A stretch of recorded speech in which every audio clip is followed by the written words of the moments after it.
The Worst Witch Saves the Day by Jill Murphy, read by Miriam Margolyes. Chapter 1. Tropical sunshine beat down on the pupils of Miss Cackle's Academy for Witches as they arrived in the schoolyard on the first day of winter term. Mildred Hubble was beginning her 3rd year at Miss Cackle's Academy. She was relieved to be coming back at all, after an accident-prone 2 years under the beady eye of the blood-curdling Miss Hardbroom, or H.B. as the girls called her. However, this term Mildred felt much more confident. During the summer break, she had been on a special 2-week broomstick crash course, and had received a broomstick proficiency certificate and a smart new broom from her mum as a reward. Sadly, her cat Tabby, who was the only tabby cat in the school, all the rest being regulation black ones, had not improved very much. In fact, at all, if one was to be truthful. Mildred zipped over the school wall without wobbling, despite the heavy luggage hanging from the back, and coasted to a halt near the broom shed. "Not bad, Mildred Hubble," said a sneery voice from the gloomy interior. "Had a brain transplant during the holes, did you?"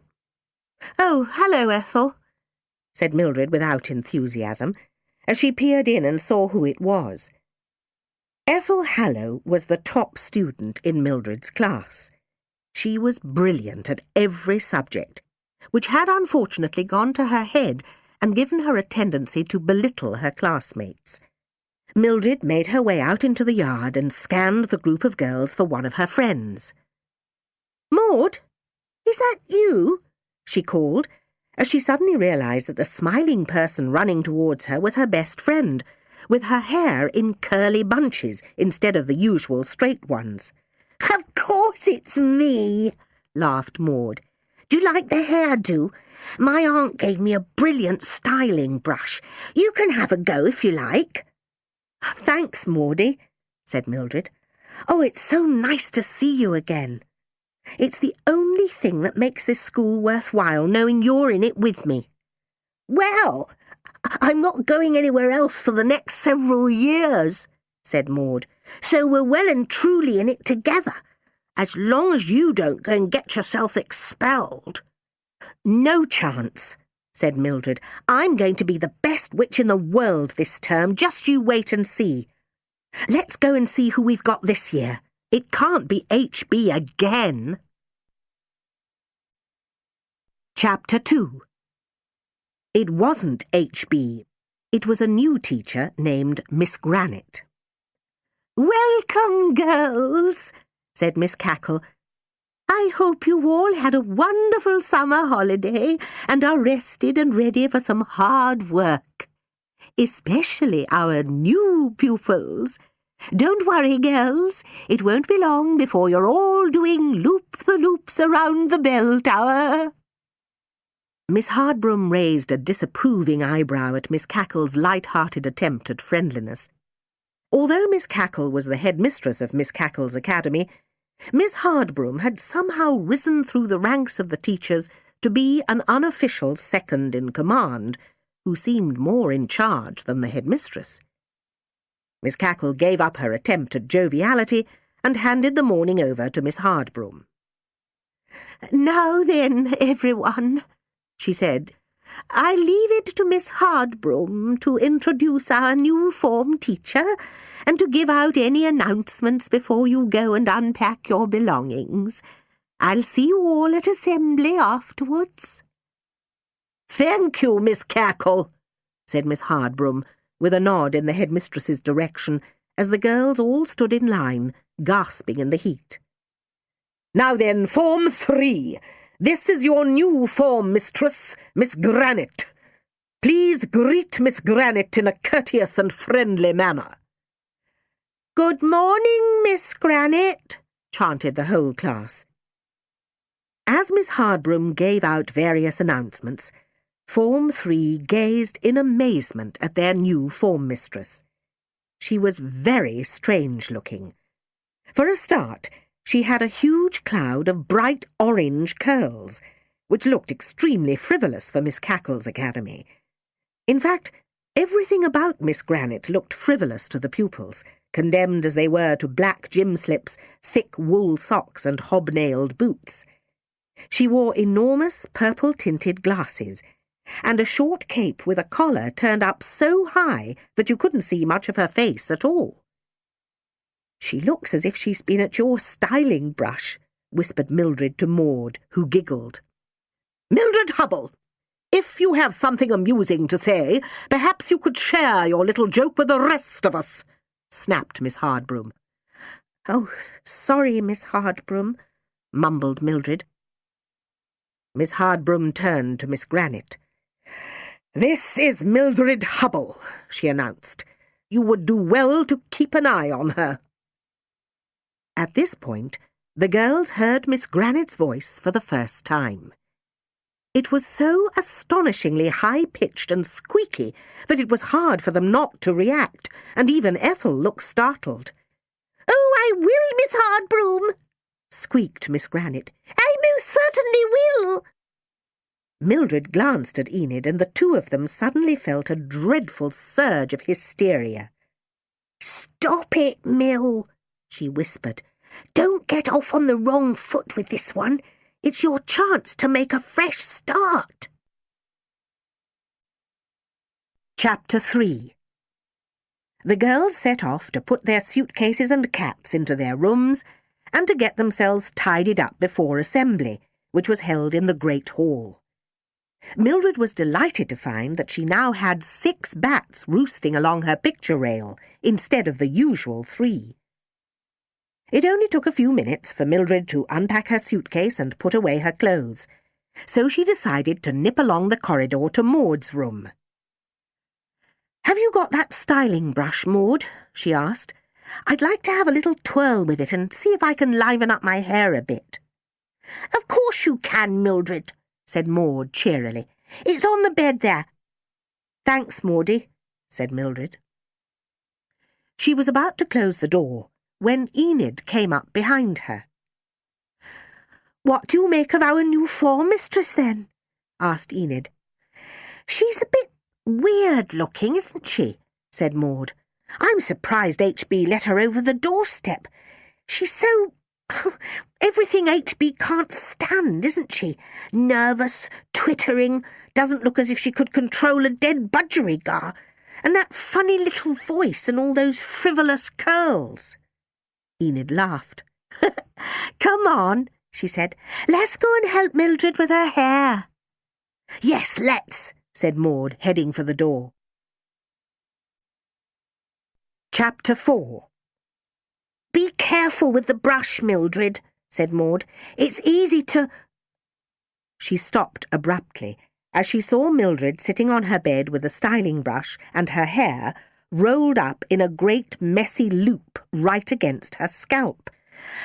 "It's got stuck, Maud," said Mildred, trying not to cry. "I mean really stuck. I've turned it off, but it's still burning hot, and the brush is black so you can't see where the hair ends and the brush begins." "Don't panic, Mildred," said Enid, trying to sound soothing despite the horrified tone in her own voice. "That's right," said Maud. "Just leave it and let Enid and me sort it out."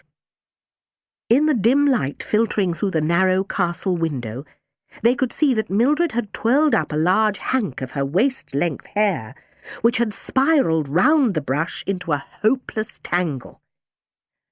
"Oh, no," said Mildred, bursting into tears. "Why on earth do these things always happen to me? I can't go down to assembly like this. HB will go bonkers." "Hang on, Mildred," said Maud, jumping up. "Perhaps I can find someone to help." She opened the door just as Ethel Hallow was walking past. Ethel looked in at Mildred. "Oh, dear," she said.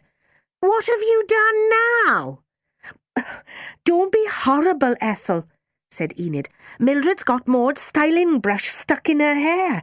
It's really serious." To everyone's surprise, Ethel looked suddenly genuinely concerned. "Sorry, Mildred," she said. "Of course it's awful, but luckily I know just what to do." She went over to the window, bent Mildred's head towards her, and began busily working on the hair and brush as if she knew exactly how to help. No one could quite see what she was doing, and by the time they realized, it was too late. Ethel had taken a pair of scissors from the jar on Mildred's windowsill and cut the brush out of Mildred's hair. "Ethel!" exclaimed Maud and Enid together. "Look what you've done!" Mildred leapt up, feeling the space where the brush had been, and rushed to look in the mirror. "Oh, no!" she cried. "I look completely mad, Ethel." "Well, you asked me to help." "No, I didn't," snapped Mildred hotly. "You just barged in here and hacked a huge lump of my hair off." "I thought you'd be pleased," said Ethel. "You couldn't have gone to assembly as it was. Come on, I'll tidy up the rest of it so it doesn't notice so much. Quick, or we'll all be late for assembly." Chapter 5. "What on earth have you done to your hair, Mildred Hubble?" exclaimed Miss Hardbroom, as Form 3 trooped into the great hall for the first day assembly. Mildred's hair now resembled a haystack after a night in a force 9 gale. She was very tearful. Ethel had cut the hair roughly in different lengths to just below her ears. In some places it was so close to her scalp that there were bald patches showing through. "I got a styling brush stuck in it, Miss Hardbroom," sniffed Mildred. "And I cut it off for her, Miss Hardbroom," simpered Ethel. "She was really upset, so I tried to shape it into a style for her to neaten it up." "Well, let that be a lesson to you, Mildred," said Miss Hardbroom. "Trying to do your hair in unsuitably frivolous styles. I'm always warning you, girls, but do you ever listen?" "I wish I could turn the clock back," said Mildred glumly, when they had finally been allowed to take their lunch break after 2 hours of assembly.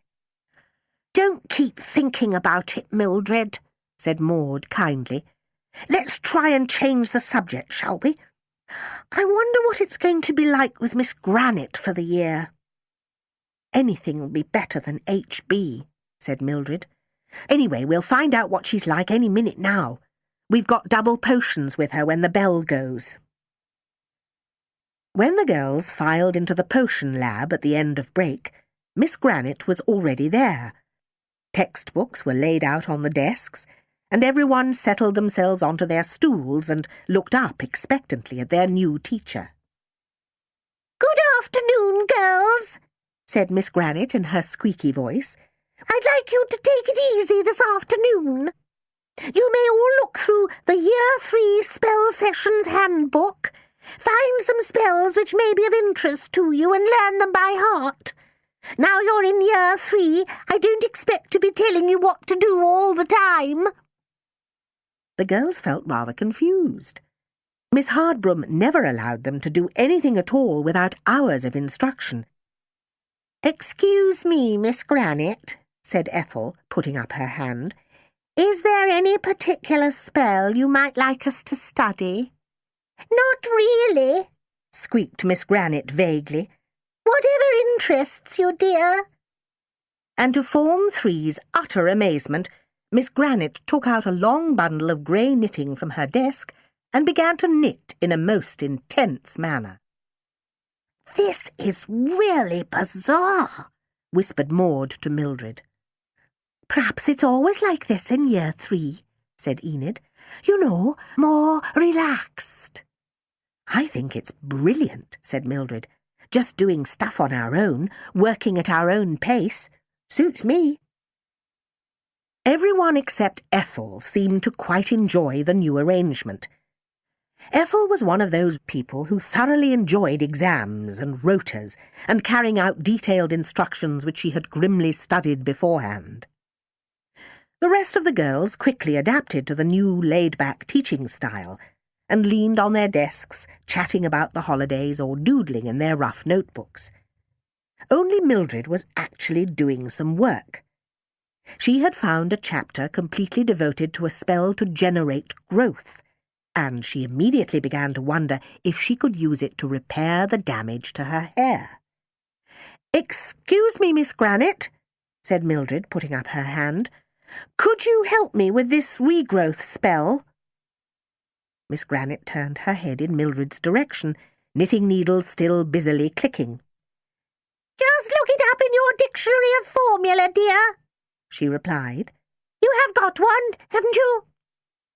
Yes," said Mildred, "but it's a bit complicated."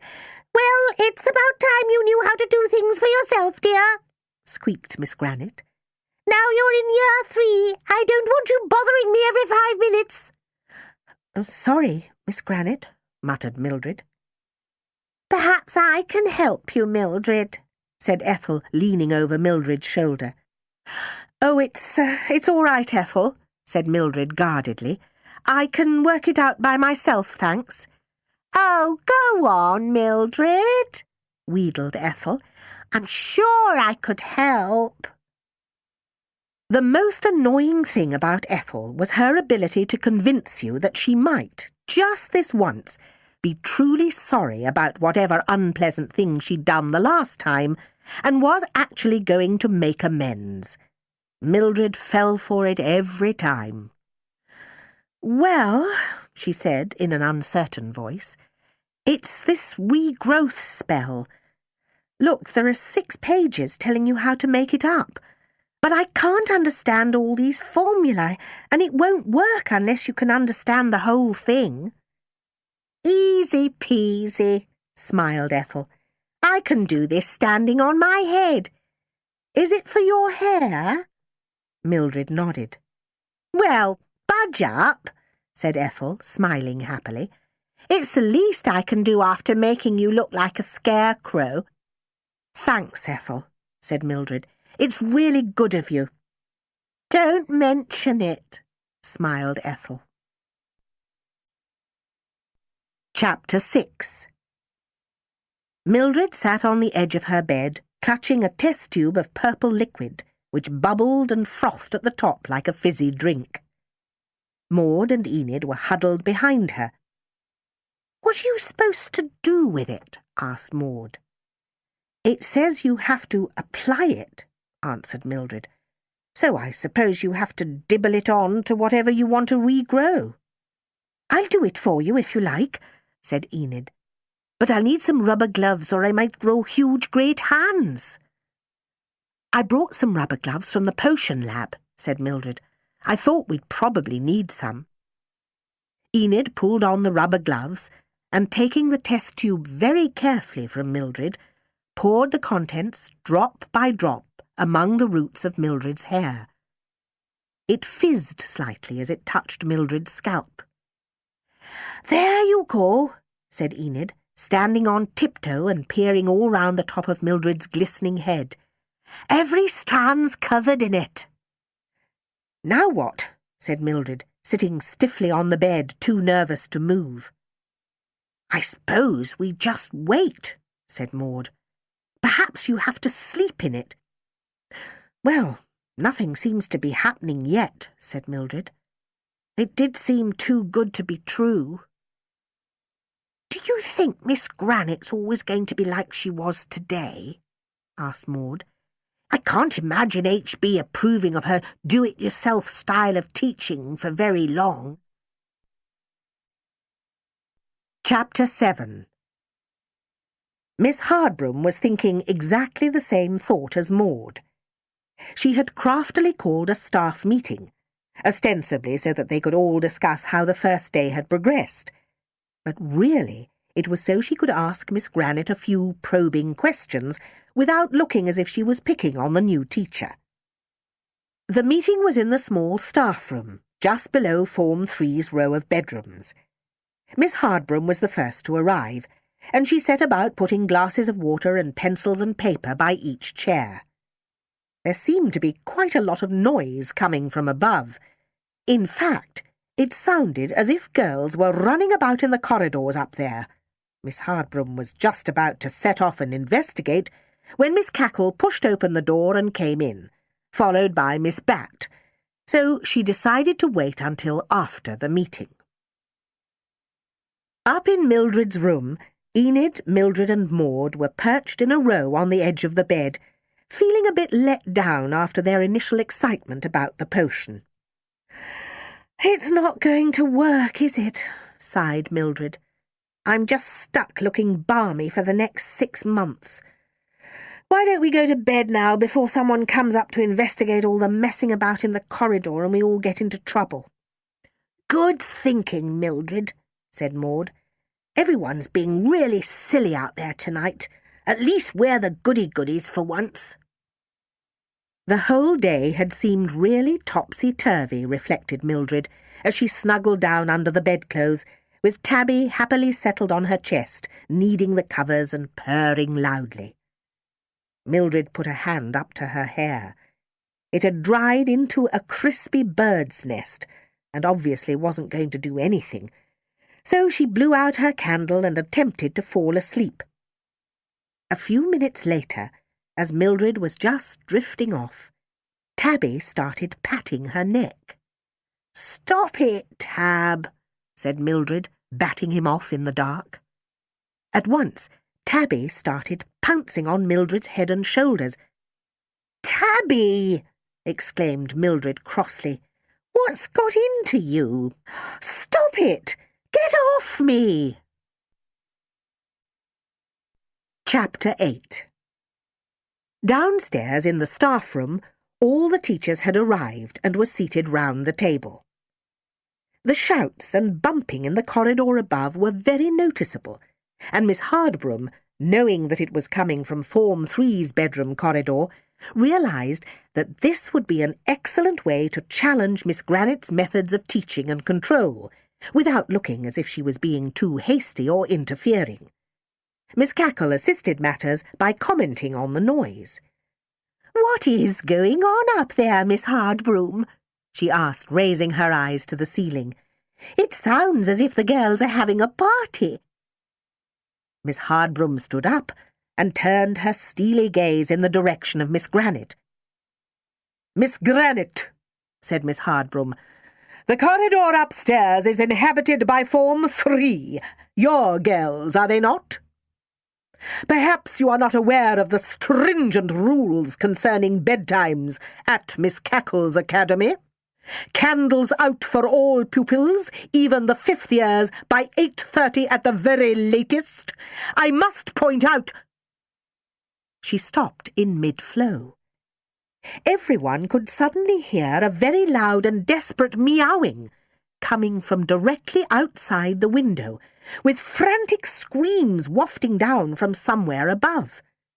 Miss Drill leapt up and rushed to peer out into the twilight. "I think you'd all better come and take a look at this," she said. Outside the window they saw Mildred's cat, Tabby, hanging on desperately to a great mass of dark stuff, which was descending in a steady, fluid motion towards the courtyard 30 metres below. Upstairs, Mildred's screams had alerted the pupils in the corridor. Maud and Enid were first on the scene. By the light of the corridor lanterns, they could all see that the potion had worked. Rather too well, unfortunately. No one had paused to think how you could stop the hair if it started growing, and there it was, twisting and tumbling all around the room, with Mildred jumping up and down on the bed, trying to fight her way clear so that she could breathe. "Maud!" she screamed. "Tabby's gone out of the window! He was trying to catch the hair when it started growing.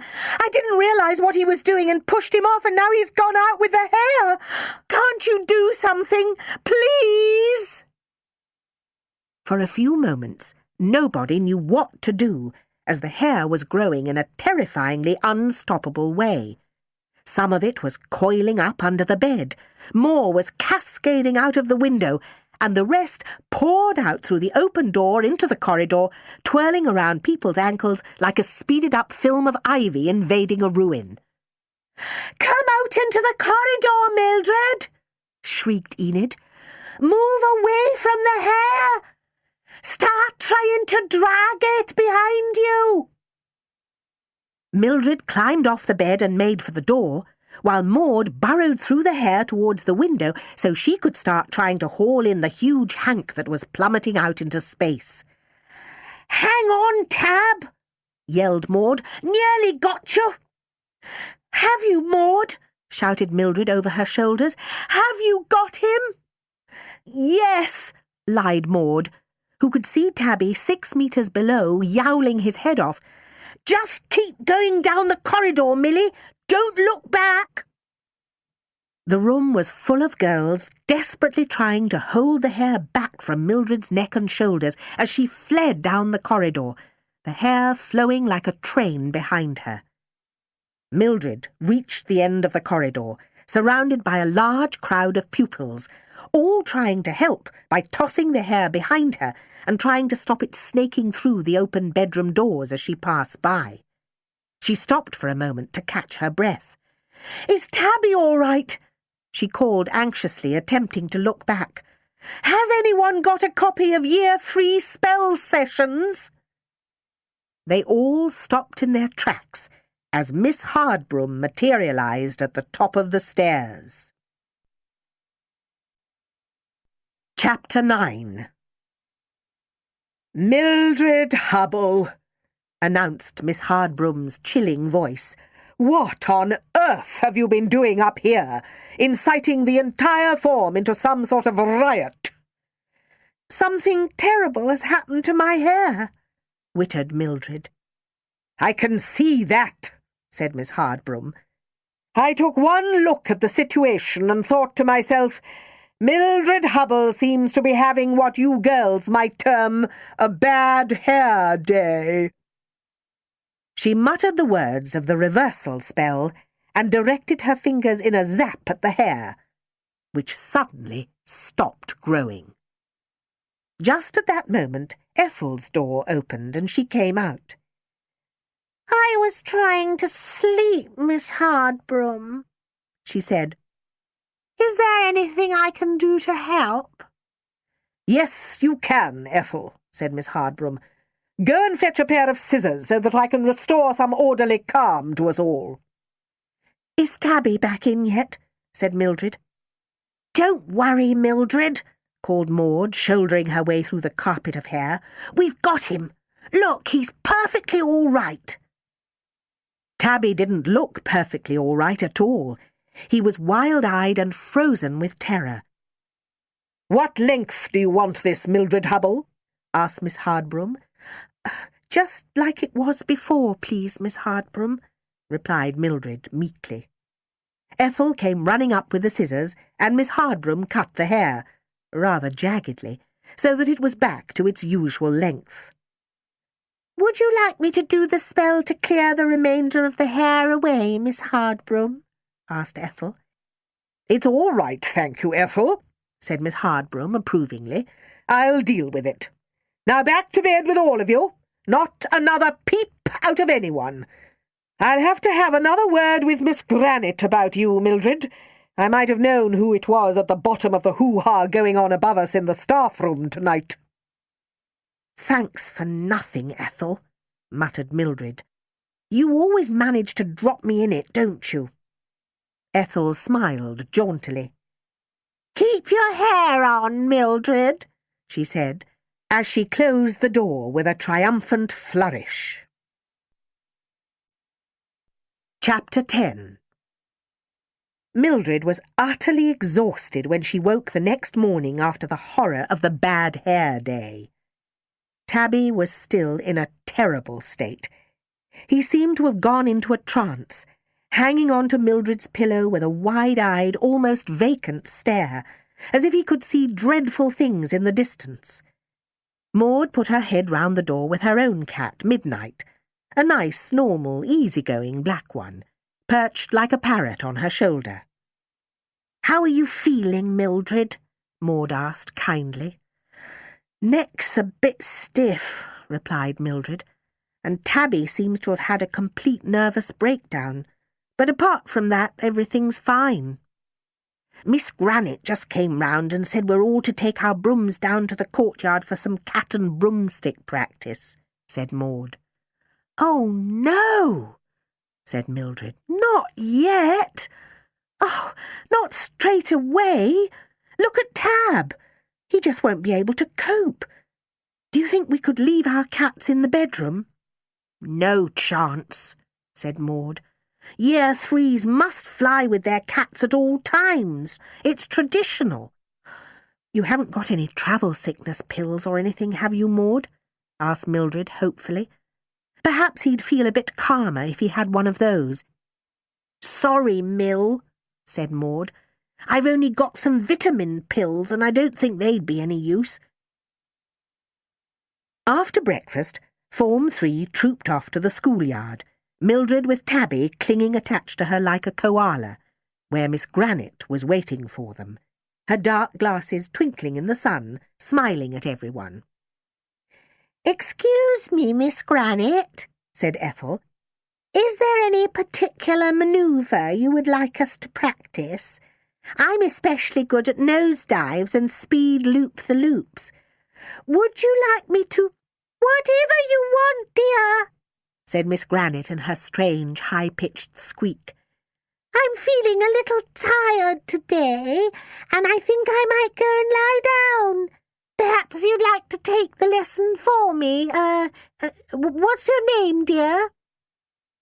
"Ethel Hallow, Miss Granite," said Ethel, almost purring with deep happiness at the thought of having Form 3 in her clutches. "Ethel," said Miss Granite, "you make sure everyone does the right stuff. I'll come along later and check." Mildred glanced at Maud as Miss Granite waddled up the steps into the school. "This is so strange," said Mildred. "She doesn't seem to know what to do with us, does she?" "She doesn't," said Ethel, "but I do. Come along now, Form 3, I'm in charge. Would you please remove that joke of a witch's cat from your clothing, Mildred Hubble, and apply it to the back of your broomstick?" "Why don't you lay off, Ethel Hallow?" said Enid. "You are not the teacher, whatever our hey-man new form mistress says.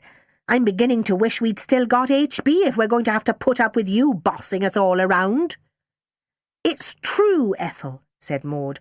"We're all perfectly capable of organising our own flying lessons if Miss Granite's left us to it."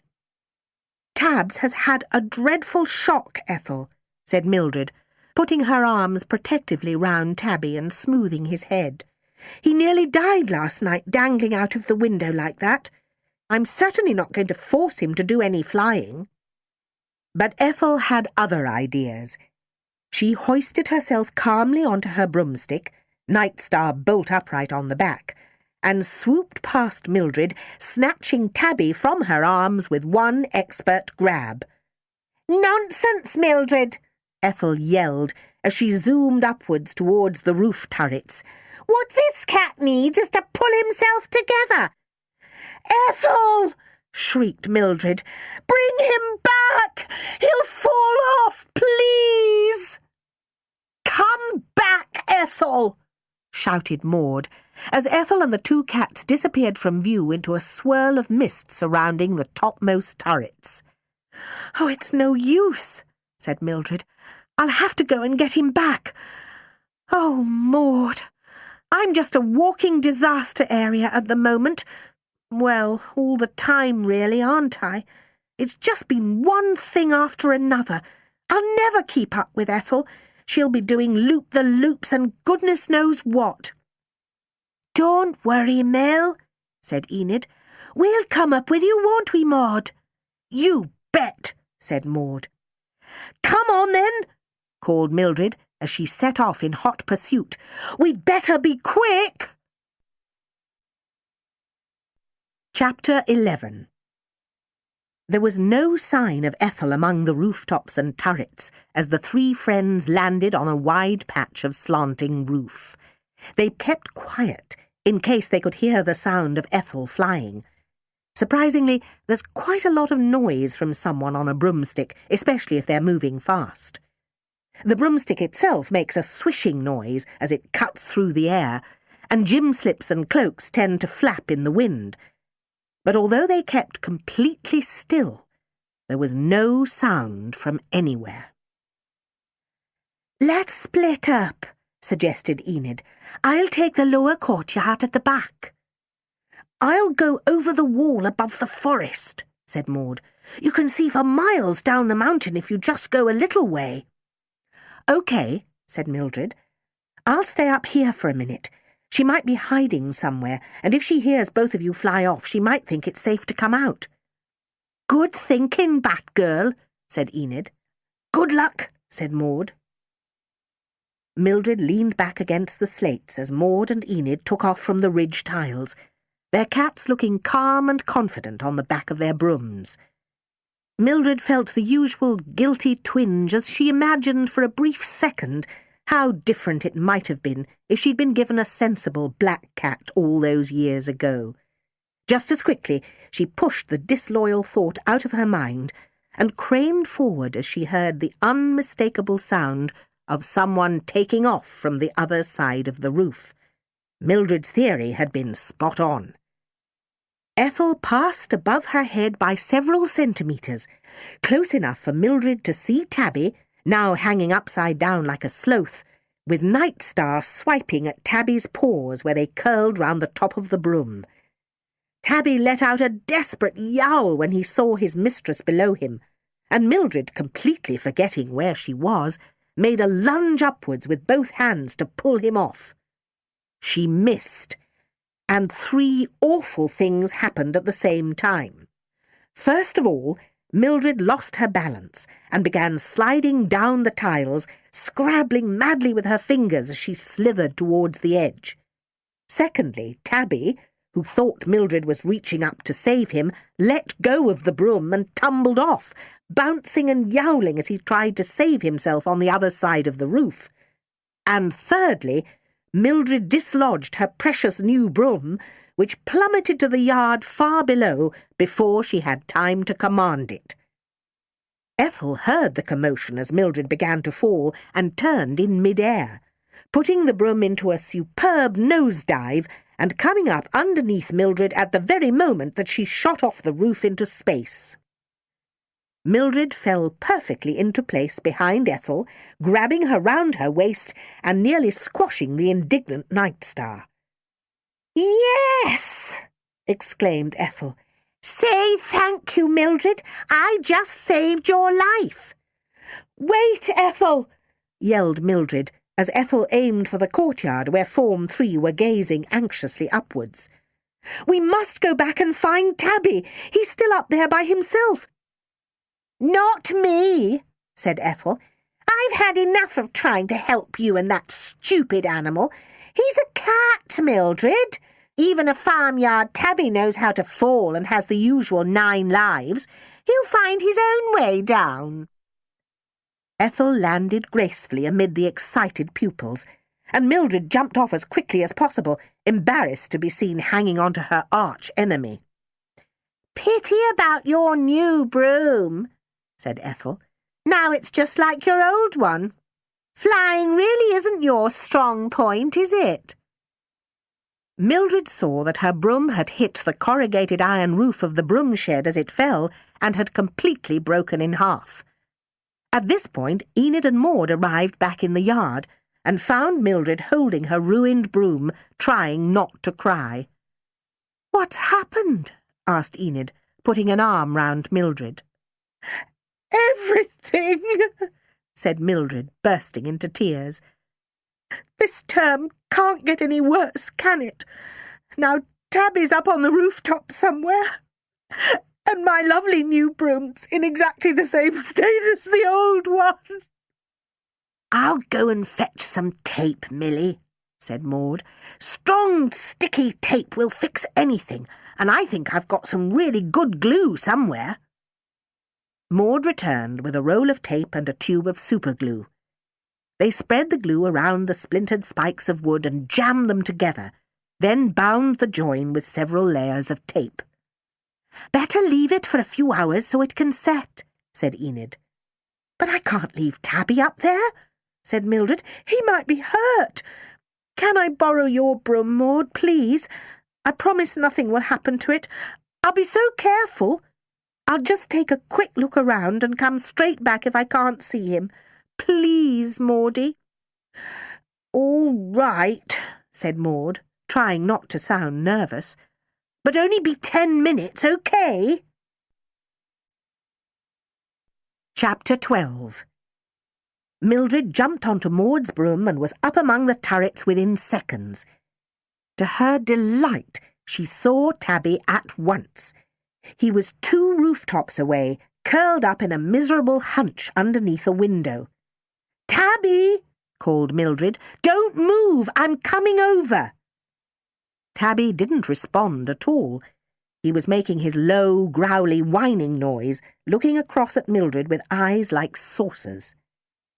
Suddenly, Mildred heard a voice coming from the window. An unmistakable, high-pitched, squeaky voice. "Who is out there?" called the voice. "Come along now! I know someone's there!"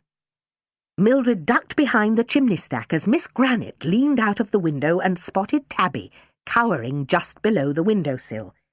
She reached out, bundled him up the wall into her arms, and disappeared back inside the room. Mildred flew down to the courtyard. "Well," called Maud as her friend came in to land, "any luck?" "Sort of," said Mildred glumly. "Miss Granite's room is up there, and Tabs was outside her window, so she's taken him into her room." "Are you going to ask Miss Granite if you can collect him?" asked Enid. "Tricky," said Mildred. "We're not supposed to go up that high. On the other hand, Miss Granite doesn't seem to mind what we do." "Doesn't she?" said a squeaky voice, as Miss Granite materialised, HB style, behind them. "I think you'll find that I do mind what's going on behind my back. Now then, Mildred Hubble, isn't it? I'd like to know what your cat was doing 50 metres up in an area that's out of bounds to you girls." Mumbled Mildred wretchedly. "I took a wrong turning and got a bit lost, and, Tabby sort of fell off. He's still feeling a bit delicate after the, incident last night with the hair-growing spell." "Oh, yes, that!" squeaked Miss Granite. She took a step closer to Mildred, and for some reason Mildred felt a sudden chill. "I hope you weren't snooping, Mildred Hubble. I hope you weren't spying on me." "Oh, no, Miss Granite," said Mildred, "not at all. It was just an accident that I was up there." "You seem to have rather a lot of accidents, Mildred Hubble," said Miss Granite. "Just keep away from my room," she continued, "or you'll be sorry. Understand?" "Yes, Miss Granite," mumbled Mildred, blushing. "But could I go and collect Tabby first?" "What did I just say, girl?" exploded Miss Granite. "Your ridiculous cat is perfectly safe where he is. I'll bring him to you when I see fit. Until then, the subject is closed. Now then, girls." She turned to the rest of the class, who had gradually reassembled in the yard. "It's time for your lunch, followed by an afternoon of chanting with Miss Bat. Good morning." "Wow," said Enid. "What a change." "That was really weird," said Mildred. "She still got that funny voice, but she sounded really terrifying, almost like HB. What did you think, Maud?" "Perhaps she wakes up in a bad temper," said Maud. "She did say she was going to have a rest, didn't she?" "Well," said Mildred, "at least Tabs is OK. Come on, let's go and see what horrors await us at lunch." Chapter 13.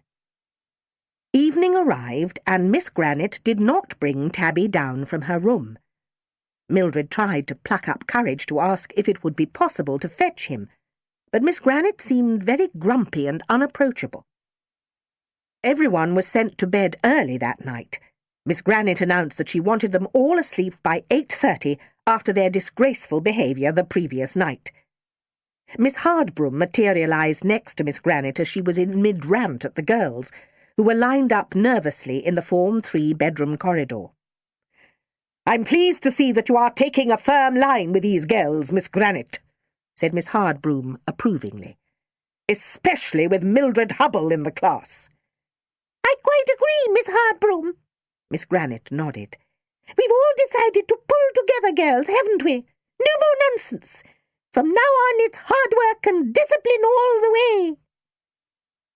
A while later, when everyone was supposed to be safely in their beds, Mildred crept from her room and knocked at Maud's door.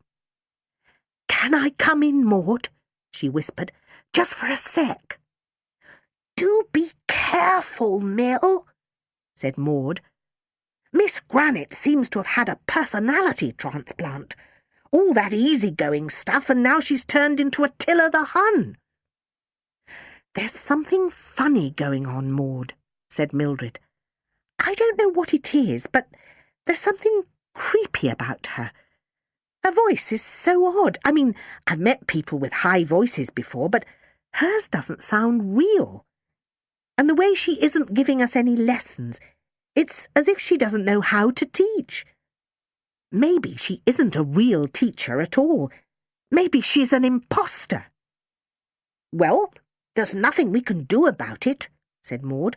"We'd better just keep out of her way and hope for the best."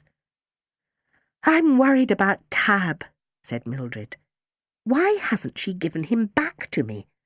Maybe she's going to use his whiskers for some spell or other. I think I might sneak up and see if I can get him out."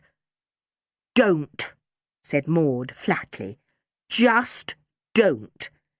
I'm sure he'll be okay for one night. She's probably just forgotten. Promise me, Mill. Promise you won't do anything silly." "Oh, all right," said Mildred. "I promise. Night, Maud."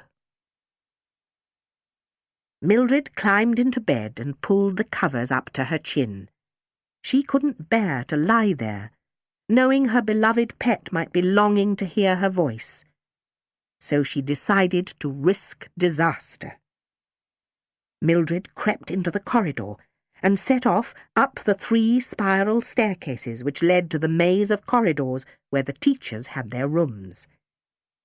As she paused at the foot of the 2nd staircase, she heard someone coming downstairs and ducked behind a display cabinet with a large vase of dried flowers on top of it.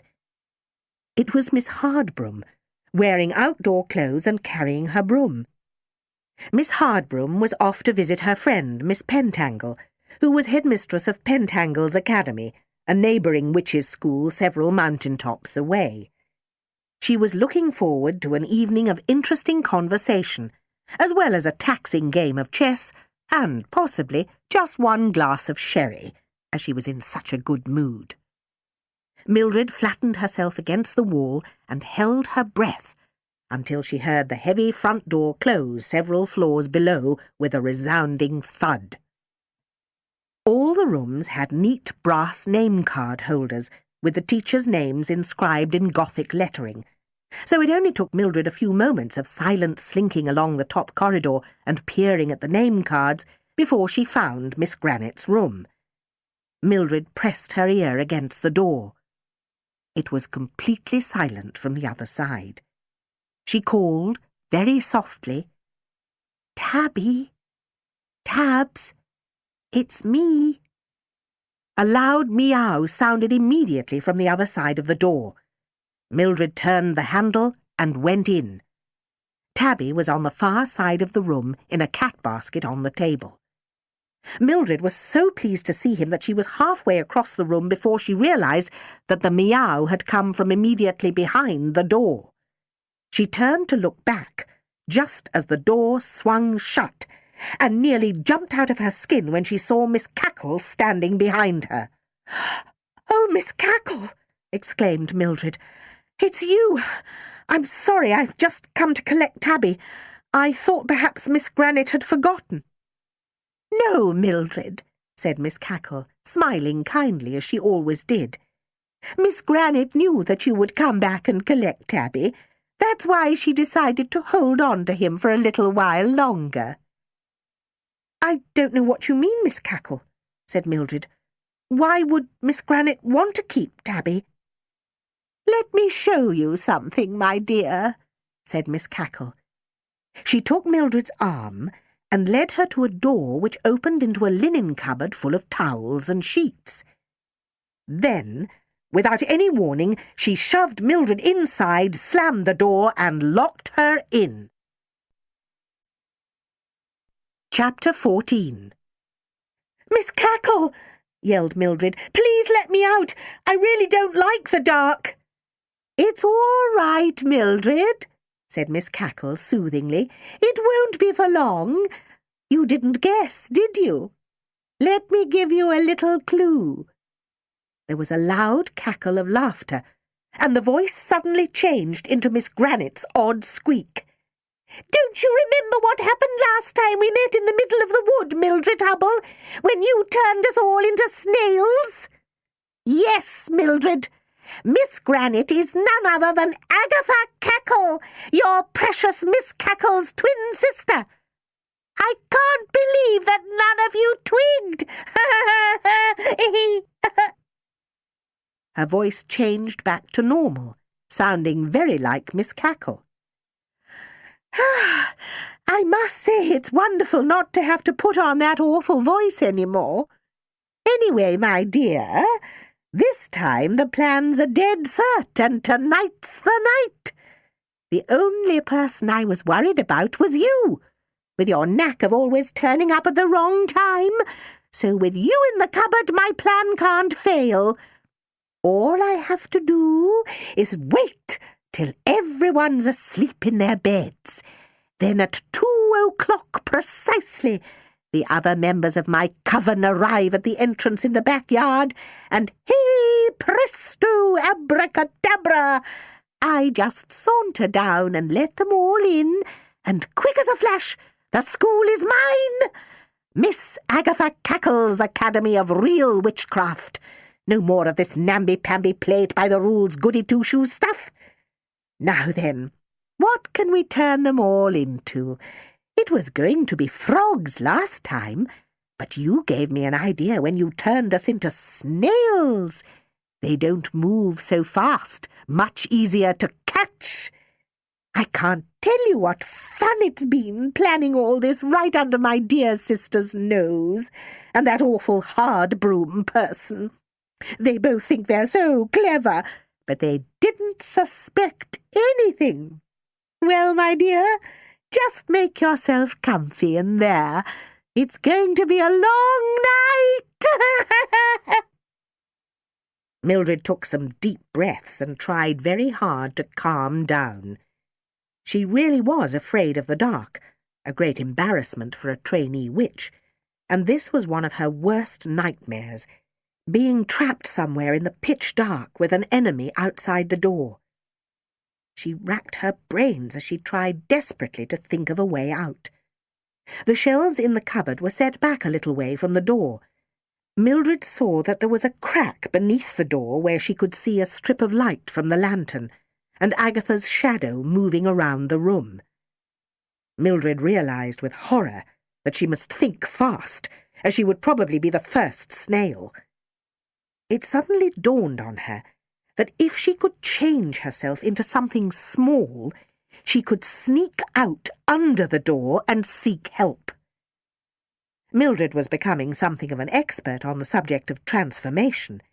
Mildred's holiday project had been insect spells, and she knew how to change herself into either an ant or a caterpillar. To tell you the truth, she wasn't very keen on the idea of turning into either, but in the end she decided that an ant was the best idea. Mildred considered the witch's code. Spells are never to be used for trivial or selfish reasons. This was neither. The school and everyone in it was in immediate danger. According to the witch's code, if you transformed yourself into an animal, you could still change yourself back into a human again. However, This was not the case if someone else changed you. In that case, you were trapped until the other person removed the spell. Mildred could see that there was really no choice. It was either a snail forever or a temporary ant. She chose the ant. Mildred braced herself and muttered the words of the spell, wrapping her arms round herself and flexing her fingers into little zaps of energy. It worked. First of all, she had a peculiar tingling feeling all over, with a sensation of being pulled inwards very fast from all parts of her body, even her hair. Then, very suddenly, she was an ant, a whole centimetre lower than the base of the door. The transformation was not exactly pleasant, although it didn't hurt, and was so fast that she barely had time to panic. Being an ant, Mildred found herself fizzing with manic energy and the compulsion to start zooming about in a sort of frenzy. In fact, it was quite difficult to remember what she was supposed to be doing, as she set off like a rocket into the room. She narrowly avoided being trodden on by Agatha and scuttled under the bedroom door and out into the corridor. She beetled to the top of the stairs as fast as she could, desperately trying to stay focused on getting down the huge stone steps of the spiral staircases and back to the Form 3 corridor. Her progress was unfortunately hindered by a trail of cake crumbs, some of them with microscopic smears of jam, and each time she came across one, Mildred experienced an all-consuming need to start either eating the crumb, especially those with jam on, or tidying the crumbs back towards Miss Granit's room. "Must get to Maud," said the Aunt Mildred, clambering resolutely over a boulder-sized morsel. "Must get to Maud! Must get to Maud!" Chapter 15. Mildred finally arrived at Maud's door and skimmed underneath with a sigh of relief. Now she realized that she faced a big problem. How on earth was she going to wake Maud up? Maud was a very heavy sleeper and was actually snoring, which meant she was deeply unconscious. She had a wonderfully calm, straightforward nature and tended to fall asleep the moment her head hit the pillow. By a useful stroke of luck, there was an almost full moon, lighting the room well enough for Mildred to see where everything was, so she zoomed up the bed leg and onto Maud's pillow. The snoring was actually creating a hurricane-force wind as Mildred flicked her antennae against Maud's chin. Maud obviously felt the antennae in her sleep, because she raised her hand to brush the Aunt Mildred away. Fortunately, Mildred had proper ant-like reactions and zipped to one side before Maud's hand touched her chin. "This is hopeless," thought Mildred. "Even if I do wake her up and she sees me, she'll just think I'm an ant." She rested on her middle legs and absent-mindedly combed her antennae with her front ones while she tried to work out how she could let Maud know that she was Mildred and not an ant. Mildred ran down the bedspread onto the floor and decided to skim up the leg of the small homework table under the window. By the light of the moon, Mildred could see that Maud had been in the middle of writing a letter. The pupils all had to write home once a week, telling their families what a happy and studious time they were having at Miss Cackle's. Miss Hardbroom always read through the letters before she took them to the post, so it was difficult to write anything other than, "I am very happy, the food is wonderful, and I am doing lots of homework." Maud hadn't got much further than, "Dear all, I am so glad to be back with my friends."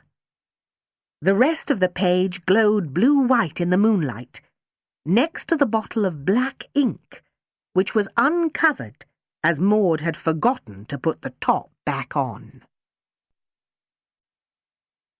Chapter 16. Back in Miss Granit's room, Agatha still had quite a lot of work to do before 2:00. She had put Tabby's cat basket onto a chair and assembled a neat pile of shoeboxes and jam jars on the table. The boxes were all labelled Form 1, Form 2, and so on, and the jam jars were individually marked with the teachers' names in indelible black pen. Agatha sat at the table, busily cutting out circles of paper with air holes punched in them to go on the jars. She had already jabbed holes in the lids of the boxes and had a big bag of leaves and grass on the floor, ready to go into everything, so that the snails would be comfortable while Agatha and her coven decided what to do with them. The military precision of the operation was chilling to watch. By 12:30 everything was ready, and Agatha settled down with a large mug of tea and a packet of biscuits before the expected invasion at 2 o'clock sharp. Down in Maud's room, Mildred had devised a plan of action which could only have been dreamed up by an ant. She had discovered that her antennae were neatly hinged, so that they could be raised up and down and rotated. If she zipped up the side of the ink bottle and dipped both antennae into the ink, then zoomed down onto the large piece of paper, she could drop dots of ink to form letters, thereby writing a message for Maud. This involved countless trips up and down the ink bottle in order to write anything that was big enough to read. After 20 manic minutes, she had written, "Help, not ant," and decided that this was enough to make Maud notice something odd. She set about cutting the paper with her sharp ant jaws into a size that she could drag up onto Maud's bed. After several minutes, she reached the lower slopes of Maud's face and began swatting her with the piece of paper. Maud didn't wake up, but every now and then scrabbled at her face and shouted in her sleep. Mildred valiantly continued scuttling out of the way, then flapping the paper against Maud's face. But apart from the occasional shout, Maud remained fast asleep. Next door, Enid heard Maud's voice and wondered if she was all right. Another shout echoed down the corridor, and Enid could tell that it was her friend, half asleep and rambling, so she decided to go next door and wake her from whatever dream was upsetting her. "Maudie," whispered Enid, pushing open Maud's door and holding her candle aloft so that she could see around the room. "Wake up, Maud! You're having a bad—" She stopped as she was confronted with the bizarre sight of a piece of paper flicking backwards and forwards against Maud's face, apparently all by itself. "Maud, wake up!" called Enid. "There's something really weird going on." Maud woke up, rubbing her eyes, and Enid snatched the piece of paper and examined it in the candlelight. "What's wrong, Enid?" cried Maud in alarm, propping herself up on her elbows. "It's the middle of the night." "You were shouting in your sleep," said Enid. "I thought you were having a nightmare, but when I came in, this piece of paper was sort of flapping around your face like a moth or something. Look, it's got writing on it." "What's it say?" asked Maud. "It says, 'Help, not ant.'" "What on earth does that mean?" "Perhaps it means an ant," said Maud. "What ant, though?" asked Enid. "Can you see an ant anywhere?" They held up the candle and immediately saw the ant Mildred, who had laboriously climbed off the bed back onto the table and carefully positioned herself in the middle of one of the sheets of white notepaper, where she knew she would be noticed. Maud and Enid brought the candle closer to the table so that they could see the ant, and also the ink splatters where it had splashed some of the drops while writing the note. It was obvious that this was the ant in question. "If you're not ant," said Enid, "then what are you?" The ant jumped up and down and twirled its feelers. "Are you a person?" asked Maud. The ant jerked its antennae up and down like mini-cranes and turned round twice in a complete circle. Maud and Enid looked at each other with growing unease. "You're not Mildred?" asked Enid. "You're not our friend Mildred Hubble?" At this, The ant began capering about, nodding with its antennae and zooming round and round in circles.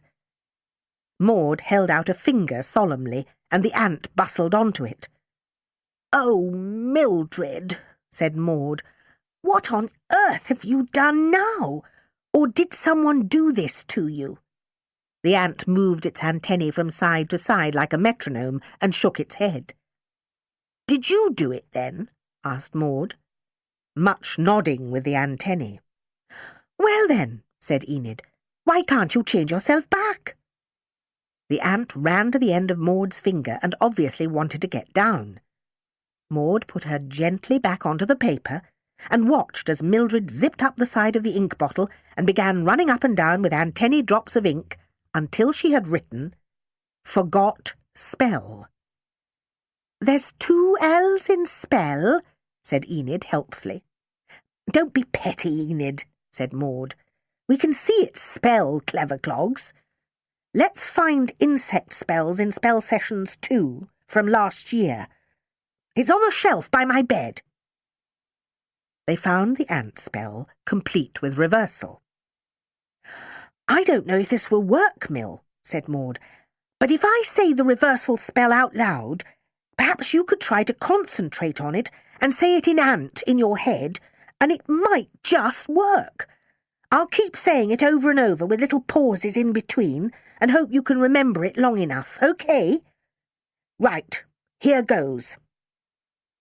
Maud intoned the reversal spell, then stopped while they both peered hopefully at the ant.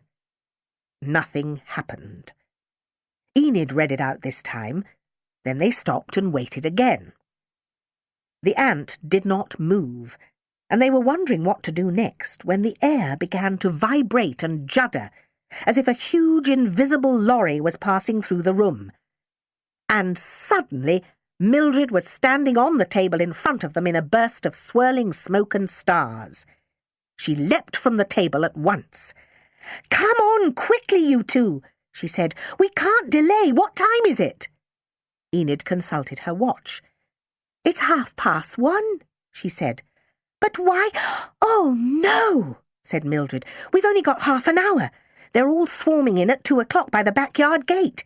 There's not a moment to lose." "Hang on, Mill," exclaimed Enid, grabbing her arm. "What on earth is this about? You'd better explain before we all go charging off somewhere in our pyjamas." Mildred managed a very fast, rather garbled explanation about Miss Granite really being Agatha and the plot to take over the school and how she'd locked Mildred in the cupboard, which explained the ant transformation so she could sneak under the door and raise the alarm. "Crumbs, Mill," said Maud. "We'd better wake Miss Cackle at once."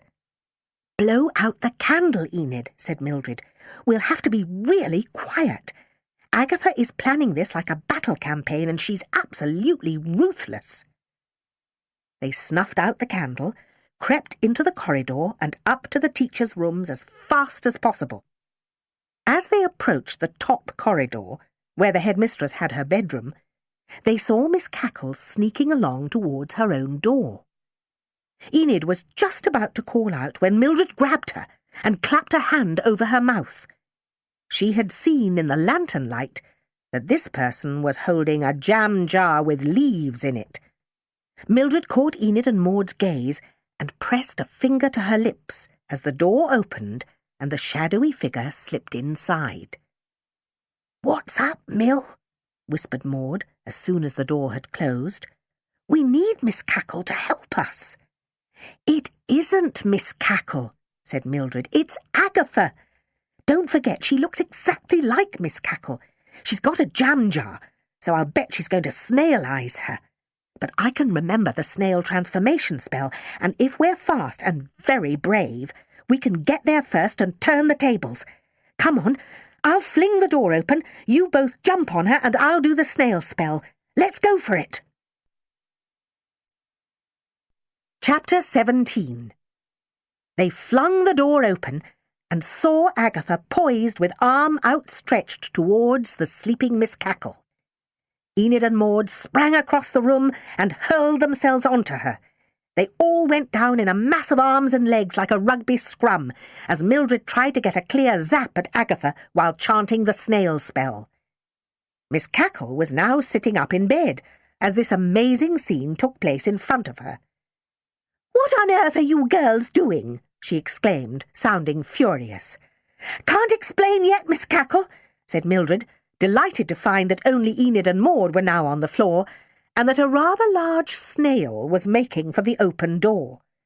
Mildred picked up the snail Agatha and dropped her onto the bed of leaves in the jam jar. She handed the jar to Miss Cackle. "Look, Miss Cackle," she explained, "it's Agatha. She's been here all the time disguised as Miss Granite. She was just about to snailize you. See, your name is on the jar. Her coven of witches is arriving in—" She glanced at Miss Cackle's wall clock. "Exactly 15 minutes at the backyard gate. We've got to head them off." "Good gracious me!" exclaimed Miss Cackle. "You mean my sister Agatha has been right here under my very nose all this time masquerading as Miss Granite? She must have been laughing up her sleeve at all of us. Come along, girls. Let's go down to the back gate and work out a plan. We can leave my sister here safely in the jar intended for me." "What are we going to do, Miss Cackle?" asked Maud nervously as they arrived at the back gate at 1:50 with 10 minutes to spare. At that very moment, the handle began to turn and the gate creaked open. "Jump on them!" yelled Mildred. The three friends hurled themselves at the person coming through the gate and flung her to the ground. A beautiful black cat leapt yowling out of the way, and a broomstick, carried by the person, snapped in half as they all collapsed onto the floor. "What is the meaning of this?" thundered a terrifying voice they knew so well. "Have you all lost your senses?" It was Miss Hardbroom, home late from an unexpectedly difficult game of chess with Miss Pentangle. Mildred and Enid sheepishly helped Miss Hardbroom to her feet. Miss Hardbroom was so angry that she was emitting tiny sparks and puffs of purple smoke from her ears. She looked as if she might actually explode. The girls gazed across imploringly at Miss Cackle, who came to their rescue.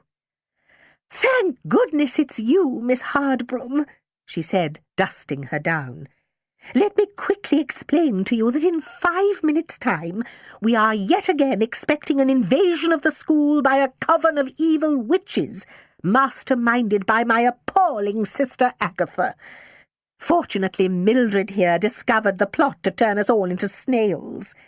Mildred has already caught and snailized Agatha, who is upstairs, imprisoned in one of her own glass jars. The rest are arriving in precisely—" She looked at her watch. 3 minutes from now, expecting to be met by Agatha. I really can't quite think how to deal with this in such a short space of time." Miss Hardbroom took all this in her stride immediately, as if it was quite normal to be greeted by such an astonishing story at 2 o'clock in the morning. "It's obvious what to do, Miss Cackle," she said.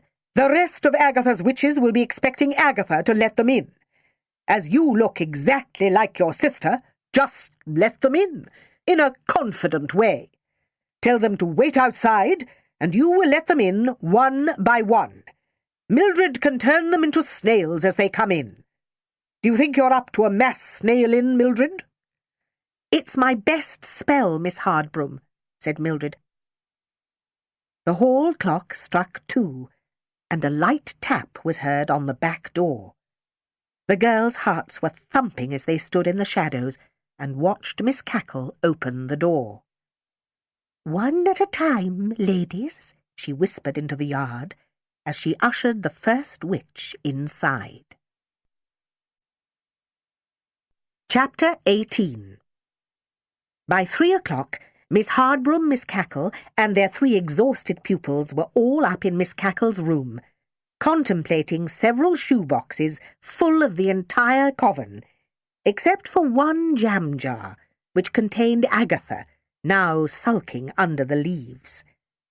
Mildred had rescued Tabby from his cat-basket prison in the impostor's room and was holding him very gently. "Let's all have a nice cup of tea," said Miss Cackle. "I really think we deserve one after such a ghastly night, especially Mildred here. I know that she does have her moments of unruliness, Miss Hardbroom, but she also does have quite an extraordinary knack of being in the right place at the right time, especially when it comes to my sister." Miss Hardbroom took Mildred's arm and pulled her towards the wall lantern. "What are all these little black specks on your face?" she said, peering at Mildred, who shrank back nervously. "You look as if someone sprayed ink all over you." "I think it was from when I was an ant, Miss Hardbroom," said Mildred. "An ant?" said Miss Hardbroom. "What is all this about ants, Mildred?" "Never mind," soothed Miss Cackle. "It's a long story and we're all tired out. We'll have to find a new teacher for Form 3 first thing tomorrow. Actually, I've just received a late application from a Miss Mould, who sounds promising. She teaches art and ceramics, as well as basic potions and advanced flying. What do you think, Miss Hardbroom?" "I think she sounds possible, Miss Cackle," agreed Miss Hardbroom. "But I think she might be best for my Year 2s. They're a quiet bunch this year, and I can see that Form 3 would benefit from some firm guidance after such a dreadful start to the term." "An excellent idea, Miss Hardbroom." Miss Cackle beamed. "I'm sure the girls would be most relieved to be back in your care for a 3rd year. Wouldn't you, girls?" The girls looked stunned and didn't know what to say. "That's settled, then," said Miss Cackle. "Off to bed now, girls, and thank you for all your hard work." The 3 friends trooped downstairs together. "I have to hand it to you, Millie," said Maud with a smile. "Things are never boring when you're around. I don't know why HB calls you the worst witch. I think she ought to create a special award just for you." "You're unique," laughed Enid. "The one and only, never-to-be-repeated Mildred Hubble. Always gets out of trouble, whatever it is." "I know it sounds a bit weird," said Mildred, "but I think it might actually be quite comforting to have Miss Hardbroom bossing us all around again. More normal, if you know what I mean." Maud agreed heartily. "I know just what you mean, Mill," she said. "I have to admit that I was almost pining for some law and order over the last few days." Miss Hardbroom materialised with a whoosh at the entrance to the Form 3 bedrooms. "And I've missed you too," she said, with an almost friendly smile. "You may be hard work, Form 3, but you certainly come up with some very interesting results." This brief flicker of friendliness was gone in a second. "Now then, into your rooms, lights out, and asleep in 2 minutes," she barked. "And no more talking." Mildred dived under the covers and settled Tabby in his usual position on her chest. To her delight, he started to purr and butt her hand, so that she could go on smoothing his head just the way he liked. And before long the 2 of them were so fast asleep that they didn't even hear the bats come in from their night's hunting. The Worst Witch Saves the Day by Jill Murphy was read by Miriam Margolyes. It was produced by Jennifer Howard and is published by BBC Audiobooks.